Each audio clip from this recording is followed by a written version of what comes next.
This house was built with my money. You should get out. What? But that house is. I stammered. Look, you're just part-time. You couldn't survive without me if we divorced, my husband declared proudly, handing me the divorce papers. I'm 32 years old, and I currently work part-time at a local pharmacy. I met my husband, Lon, at work, and we got married 5 years ago. At his request, I quit my job when we married and became a stay-at-home wife. Although I always wanted to continue working after marriage, I finally convinced Lon to let me work part-time recently.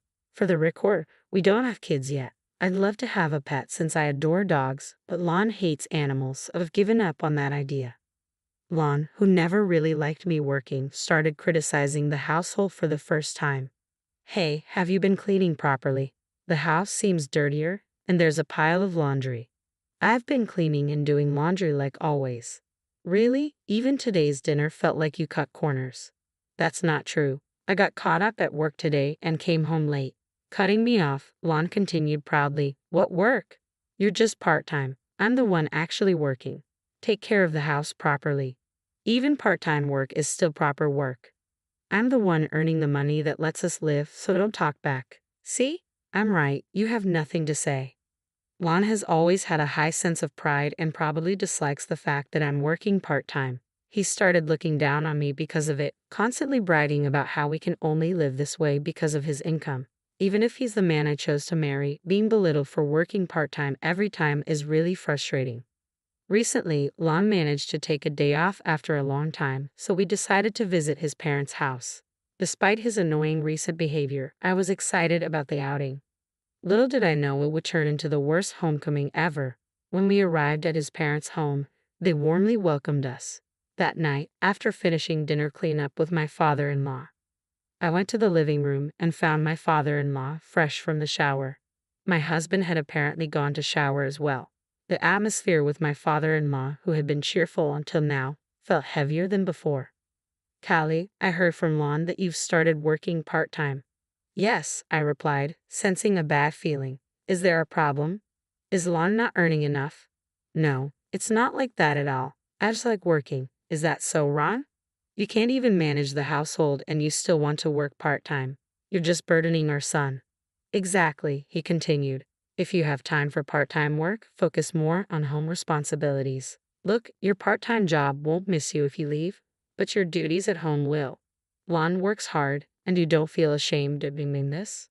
My mother-in-law has been a stay-at-home mom since they got married, so my parents-in-law, and even Lon, think that's how it should be. They probably don't approve of me working after marriage. Yes, sorry, I muttered, feeling crushed. I couldn't believe Lon spoke about me like that to his parents. I enjoy my job and the people at work are all great. I wish they wouldn't treat my part-time work as disposable. I've been doing my part at home the same as always. In fact, I'm even more careful now that I'm working part-time to ensure I'm not causing any trouble. I also know Lon works hard, which is why I've been doing my best too.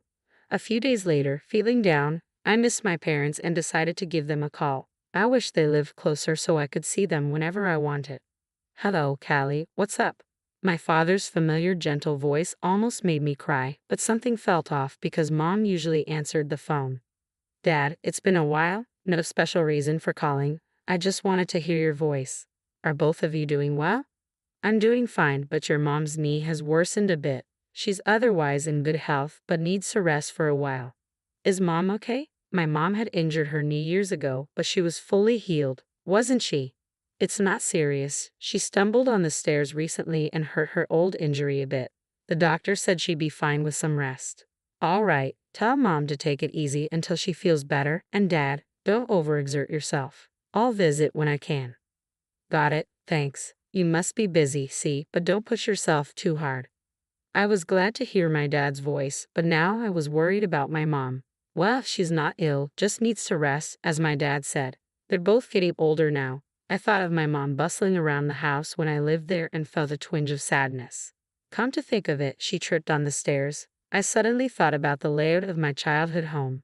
When I lived there, I never felt it. But now, considering that my parents, who are in their 60s, live there alone, I realize the house might have many inconveniences. The house is old and the stairs are steep with no handrails, especially concerning for my mom who just hurt her knee. It worries me that my aging parents live there, and it's not even an accessible house. The thought of facing another ordeal makes me shudder. We both have jobs, so we can't be too demanding, but I've always wished we could live closer to my parents. Considering their age and the condition of their home, it might be time to think about other options. I decided to use this opportunity to build a new house for them. Truth is, I have some passive income from real estate that was handed down from relatives. My parents advised me to keep it a secret because you never know what might happen, so I haven't told my husband about it. I've been saving it for a rainy day, and I'm thinking of using that money to gift my parents a brand new house.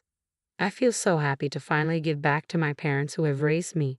Though it's my own money, making such a big purchase isn't something I can decide alone. I immediately consulted my husband. Lon, my parents are getting old. This could be a good opportunity for us to help them. He agreed more easily than I had expected. Really? That's great, thank you. I was a bit surprised as I thought he'd say no. Well, I'm not sure if you working part-time can actually pull this off. See, you're silent again. Can you really do it? I can, I replied. Do your best then. I was happy he agreed so quickly, but the way he belittled me for working part-time honestly made me angry. I thought my part-time job had nothing to do with it, but arguing would be a hassle, so I ended the conversation. The next day, I began making arrangements for my parents' new home. From then on, everything went smoothly with the contractors. My husband didn't seem too thrilled about it, but he didn't say anything, so I didn't dwell on it. Then, one day, I noticed a significant amount of money missing from our shared account. It had been a while since I checked the bank account, so I updated the passbook. I had no recollection of withdrawing $5,000 this month. It must have been my husband, but for what? I'll ask him as soon as he gets home tonight. When he got home, I asked him about the missing money. Hey, I updated the passbook today and noticed $5,000 is missing from our living expenses account. Do you know anything about this? Yeah, I gave it to my parents. What? Why? They seem to be struggling financially. We had some savings, so I thought it would be fine. I didn't notice anything like that when we visited your parents' house last time. Maybe they acted normal so they wouldn't worry us. Got a problem with that? No, it's not like that. This is about household expenses. You could have at least consulted me. My words must have touched a nerve.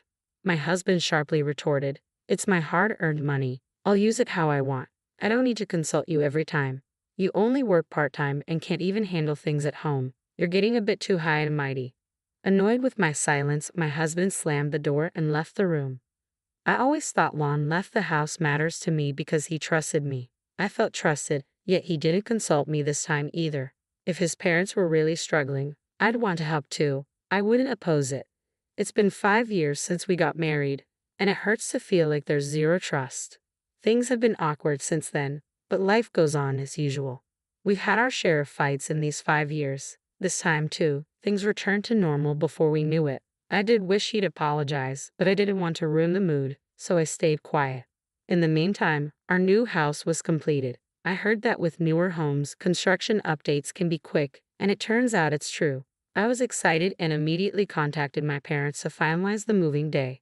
Since I heard the construction would be fast, my parents had been getting things ready. My mom's knee is bad, and dad's not young, so they were handling the lighter tasks. For heavy furniture and appliances, we were going to hire movers. My husband and I planned to help on his day off. Finally, it felt real that I could gift my parents a new house. Little did I know what was about to happen. It was when I checked my husband's schedule for the move. What? Why are we going to your parents' house? We built this house for my parents. What are you talking about? I built this house for my parents. Don't act like you built it. You're just a part-timer. You don't have that kind of money. This house was built with my salary. He was serious. I'm sure I told him that I was building the house for my parents. Could it be that he agreed so easily because he thought it was for his parents? He doesn't know that I have passive income. At this rate, he won't believe that I built the house with my savings. I decided to tell him about my passive income. When I explained, he looked surprised for a moment, but then said, No way that's true. You probably just wanted a new house and made up that lie. He wouldn't believe me no matter what. He claimed that since the house was built with his salary, his parents had a right to live there. The conversation was over before it even began. Feeling like I had no choice, I thought I'd talk about it once more tomorrow. But the next day, my husband suddenly stormed in. This house was built with my money. You should get out. What? But that house is. I built that house with my savings specifically for my parents. Being told to move out all of a sudden really put me in a bind. Well, you're just working part-time, so you wouldn't make it without me if we got divorced. Divorce? Out of nowhere. I couldn't grasp what my husband was saying. Smirking, he handed me a pre-filled divorce application and left for work with a smug look on his face. My husband has been belittling me for so long, he probably never thought I'd actually go through with filing the divorce papers. He might think he's intimidating me, but I can make it without his income. Fed up, I filled out the divorce form and submitted it. I packed my bags and left the house, heading straight for my parents' home. They were surprised to see me, but once they heard the story, they welcomed me warmly. I moved back in with my parents and everything was set up sooner than expected.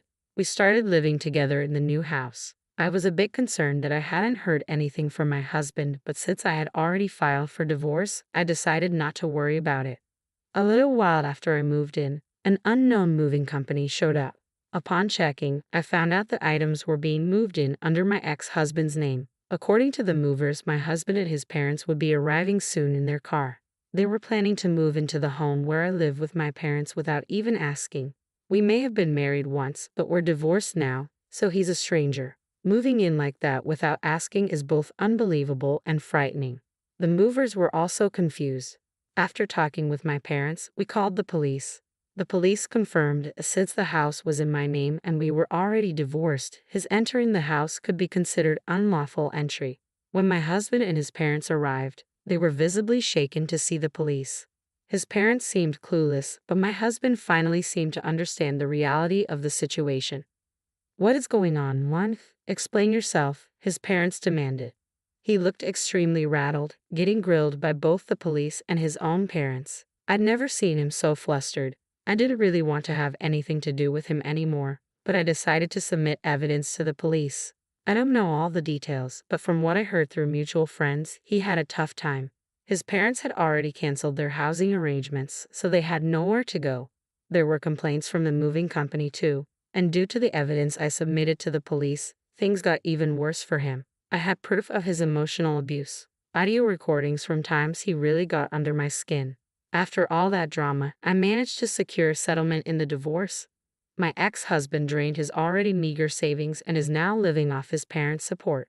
Word got out at his workplace, making things super awkward for him. I used the settlement money to treat my parents to a vacation. They were thrilled, and so was I. I also invested the rest of the settlement and my savings to start my own business. It was a struggle at first, but now things are picking up and I'm getting some breathing room. So I finally decided to get the dog I've always wanted. Now life is fulfilling and fun every day. I'm genuinely glad I took the plunge back then. Off for a walk. Take care, dear, my mom said as I grabbed the leash. But there's another reason my days are brighter. Oh, hi Kelly, you're walking your dog too. I met this handsome neighbor while walking my dog. Hi, yeah, I'm walking my dog. Do you mind if I join you? Not at all, I replied with a smile. All right, everyone's presentations are done. Nick, the manager, said as he tried to move the discussion forward. Excuse me, I haven't. I recently found out something. Nick interrupted me and began to speak. There's apparently someone in this department who didn't graduate high school and is just a part-timer. Meetings should be for employees only. Absolutely right.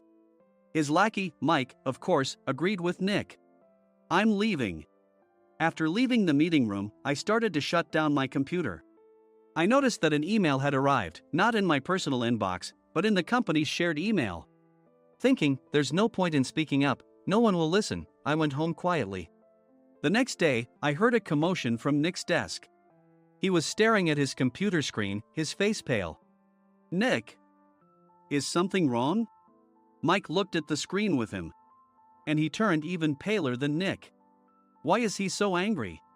Knowing the reason for Mike's distress, I thought to myself, serves them right. My name is Adam.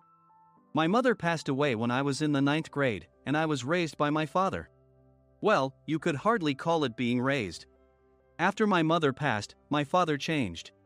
He drowned his sorrows in alcohol, and though he still went to work, he squandered our living expenses on horse racing. Because of that, I had to start working part-time as soon as I entered high school. Every month, I went to the convenience store with bills in hand that couldn't be auto-deducted from my father's account. Even though I endured it because I didn't want to be alone, I reached my limit in my second year of high school and dropped out. I found a live-in job at a distant inn. Thank you for everything. The day I left home, my father, still staring at the TV, spoke. Take care. That was our last conversation. Back then, 18 wasn't the age of majority, so I needed my father's permission to work, and I couldn't hide my place of employment. Yet, my father never visited me even once. I kept working just to survive, and before I knew it, I was 42. Years of hard work paid off, and I was transferred to the headquarters. I was thrilled to be recognized by the company, as I thought I'd be working in the field until retirement due to my lack of formal education. Listen up. Our work can change the future of our employees. Don't drag us down. On my first day after the transfer, Nick, dressed in an expensive suit, spoke sternly. There was a reason for this. Our inn was located in a prominent tourist destination, known so well that everyone in the state could sing its commercial jingle. At its peak, we had 5 locations within the state. But that was long ago. Due to financial difficulties and aging facilities, only the place where I had worked for many years and the original establishment remained. I was prepared to lose my job anytime, but now there was a glimmer of hope. With the rise of social media, the tourist area where the inn was located started gaining attention again. Depending on how hard the sales department, where I was transferred, worked, we could either thrive or be forced to give up this prime location to the new hotel chains continuously popping up. For Nick, who had switched careers from another industry to strengthen our sales, this was a battle he couldn't afford to lose. I understood why he had to be strict. I will do my best. Nick sneered at my enthusiastic declaration. Did you not hear what I said? I'm sorry. I thought I was listening carefully. Out of habit from years of customer service, I apologized reflexively, though I had no idea what had offended him. Someone was watching me with a smirk. In this department, there are those who are expected to excel and those who have been shoved here because they have nowhere else to go. You are the latter. It was Mike, the section chief. He's 7 years younger, at 35. But he was called to headquarters much earlier than I was and had been moving around within the headquarters ever since. I'm not jealous, but I can't accept that he's my boss. Graduating from a prestigious university, he has an unusually high pride and caused many problems as a newbie, making things very difficult for me when I was the front desk leader. When I found out Mike was transferred to the sales department a month before me, I was disheartened. Mike is right. With just a middle school diploma, there's not much you can do.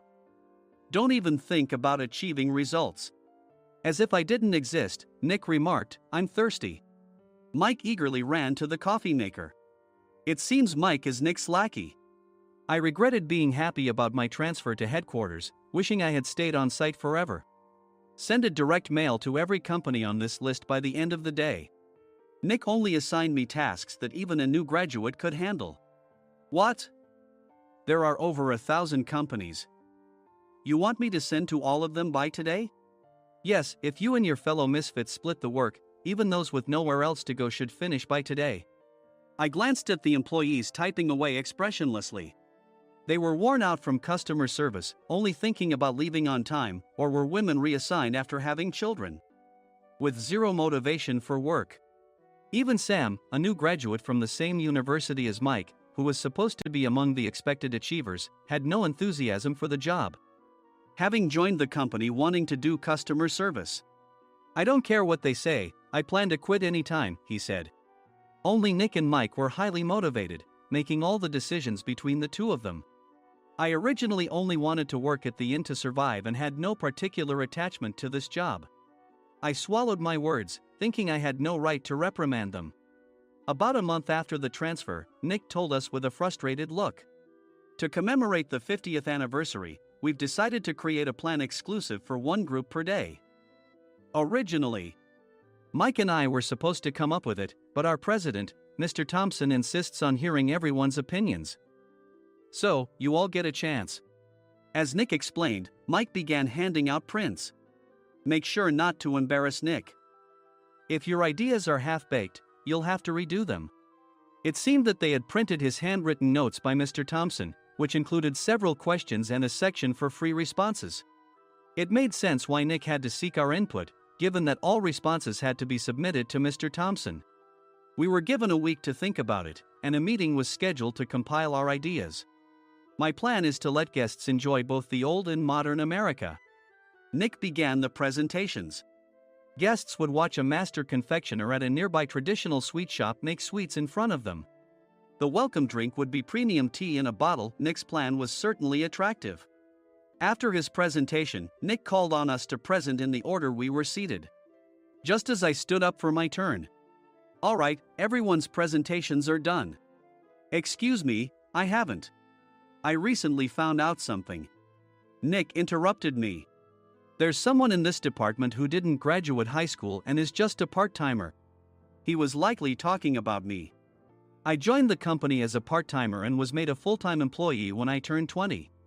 That was 20 years ago, so Nick and Mike probably had no chance to know until recently. "Meetings should be for employees only." Absolutely right. After that, Nick kept creating opportunities to solicit everyone's opinions, purposefully excluding me from speaking. The meeting unexpectedly heated up and went past the scheduled end time. A few people asked to leave, and the discussion continued with the remaining few. "Still here?" Normally, you'd leave in that situation. Though I had no attachment to the job initially, hearing kind words from customers made me want to make them happier.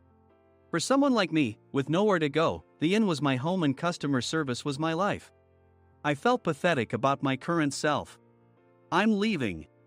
I left the conference room and started shutting down my computer. I noticed an email had arrived, not in my personal inbox, but in the company's shared email. Thinking no one would listen to what I had to say anyway, I quietly went home. The next day, while preparing the DM as instructed, I heard a commotion from Nick's desk. In his haste to stand up, he hit his knee on the desk. He stared at his computer screen, his face pale. "Nick? What's wrong?" Mike, thinking he should be the first to rush over, approached Nick while still wearing his coat. He peered at the screen with Nick. And he turned even paler than Nick. Why is he so angry? Who is responsible for this company? Nick, more irritated than ever, asked, and Mike answered without checking. Probably Sam. Sam wasn't there because he was attending a morning training session for new hires. Nick gave up on getting angry and returned his gaze to the screen. They were looking at an email that arrived right after the end of the working day yesterday. Apparently, no one, including me, had checked it before leaving. The email was from a large company that used us for their annual employee trips. The president and executives of that company also frequently used our services personally. President of the company, Mr. Mason himself, had declared that neither he nor his company would ever use our services again. Well, some companies cancel their employee trips or stop using our services due to financial struggles. Let's just move on. Mike kept wiping the sweat from his forehead with a handkerchief. Knowing why Mike was so agitated, I quietly watched their interaction. Do you know how much revenue we get from that company? We can find other guests to fill the rooms, but we'll lose the banquet costs, gift shop revenue, rental car fees, and more. Moreover, the gifts were supposed to be prepared by the traditional confectionery shop involved in Nick's proposed plan. If it's known that we incurred such a huge loss at this critical time, Nick's position in the company would be jeopardized. Nick took a deep breath, seemingly trying to calm himself. All right, Mike. Go to New York right now and apologize to Mr. Mason. What? You're coming with me, right? I have urgent work to do. I trust you, which is why I'm entrusting this to you.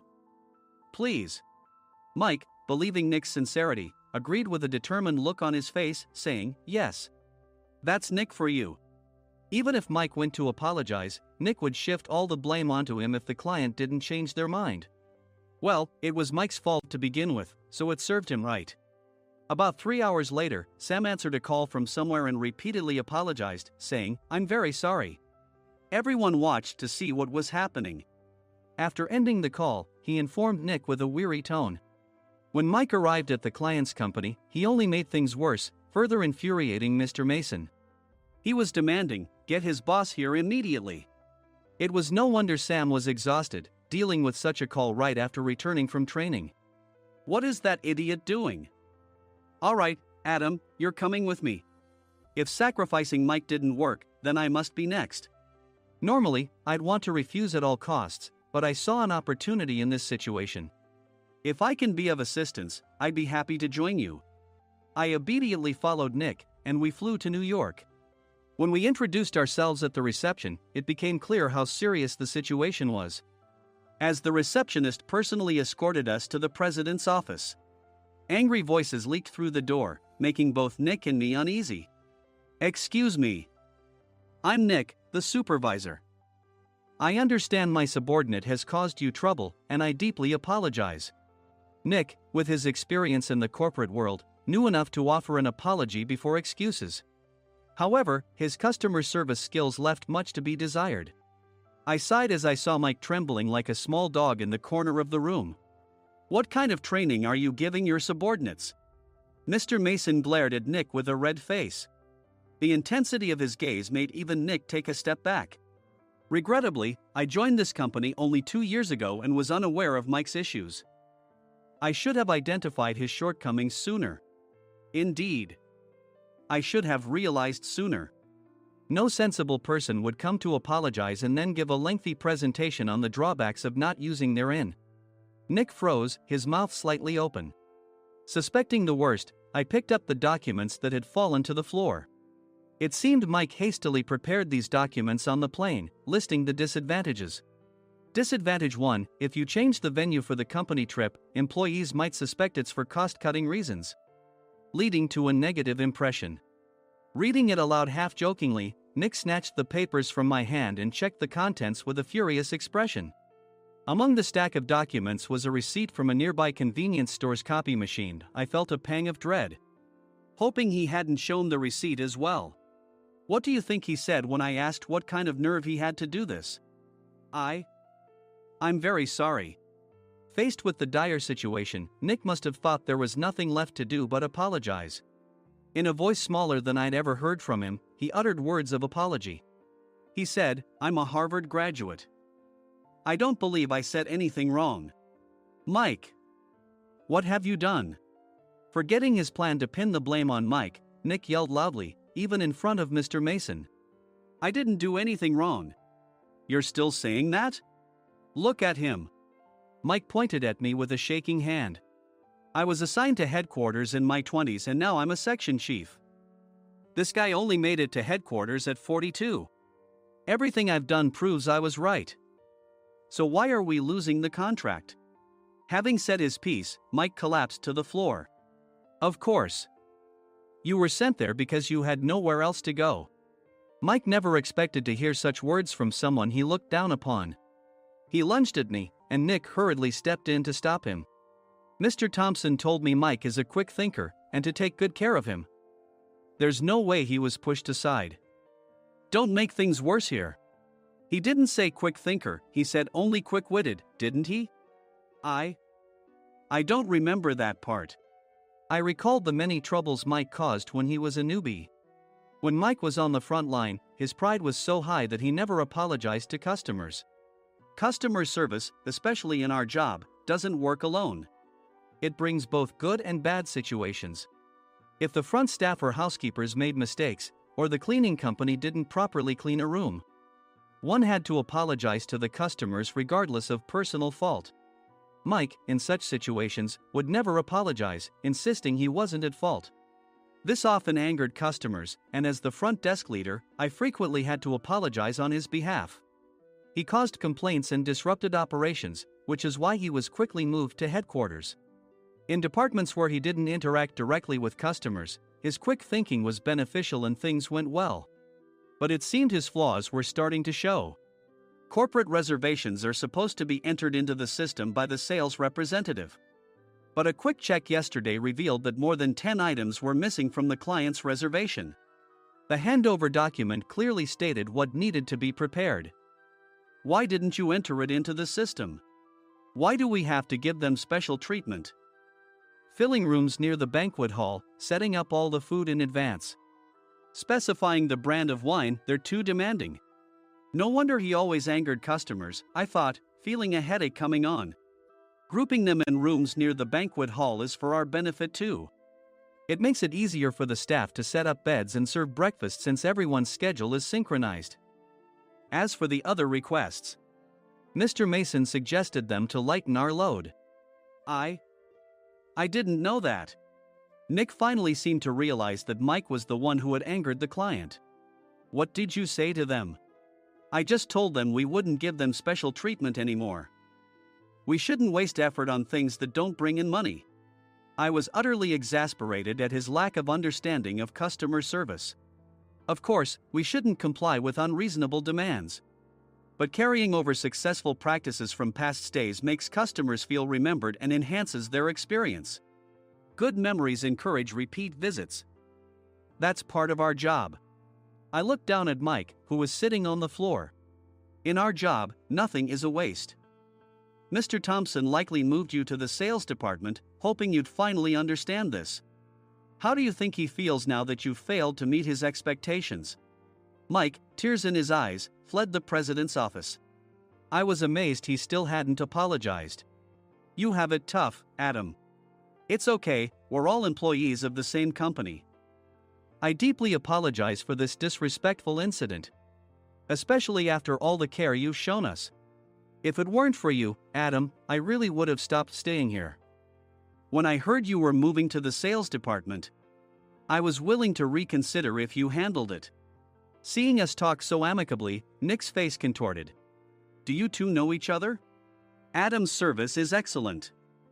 I always requested him specifically. Normally, we don't accept specific staff requests, but we made an exception for Mr. Mason, adjusting my shifts accordingly. He had personally stayed at our hotel just before my transfer, and during casual conversation, I mentioned, I'm moving to the sales department soon. If I hadn't told him then, things could have been much worse. Please continue to take care of us. I look forward to it. On the return flight, Nick awkwardly offered me a can of beer. It's still working hours. Of course, I had no intention of forgiving him for a single beer. Nick might try to pin everything on Mike and avoid any consequences. While pondering this, a startling fact came to light. Nick, the tea bottles for the plan have arrived. I handed Nick a bottle labeled with our inn's name. They look good. What are you talking about? These are plastic bottles. I had assumed we would use the trendy, high-end bottling tea. But what arrived were ordinary plastic bottles of tea with customized labels. The only unique aspect was the label, which had the inn's name, making it look customized. Upon further investigation, I discovered that a substantial amount of money was set to be paid to the tea company. It was priced like bottling tea. Does this plastic bottle really cost $100 each? The tea inside is specially blended for us. The extra cost is for that. Wouldn't it be better to use another tea company? Or is there a specific reason we must use this one? As Nick continued to make excuses, I showed him a printed email. I informed the tea company's president, Mr. Mitchell, that we discovered irregular payments and he confessed. He said you two were high school classmates and planned to split the extra money. That idiot. Why did he confess? That's not important. You should worry about yourself, this could turn into a police matter. Opening the bottle cap, I suggested. How about calming down with this tea? It supposedly has a relaxing effect. Nick drank the tea frantically. In the following days, decisions were made about their fates. Mike was reassigned to the General Affairs Department, with no chance of transfer or promotion, as per Mr. Thompson's orders. As for Nick, since the payment to the tea company hadn't yet been made, he narrowly avoided legal trouble. Instead, he was encouraged to leave the company, and to avoid further complications, Nick submitted his resignation. Rumor has it that connections between HR departments have made it difficult for him to find new employment. Even though it was good to have those two gone, something unexpected happened in the sales department. Everyone became motivated and united in refining the 50th anniversary plan. In the end, my plan was adopted. We collaborated with the Tourist Information Center to provide personalized guides. The plan, tailored to the number of guests, was truly special for the 50th anniversary. Hey, is Adam's family coming to stay?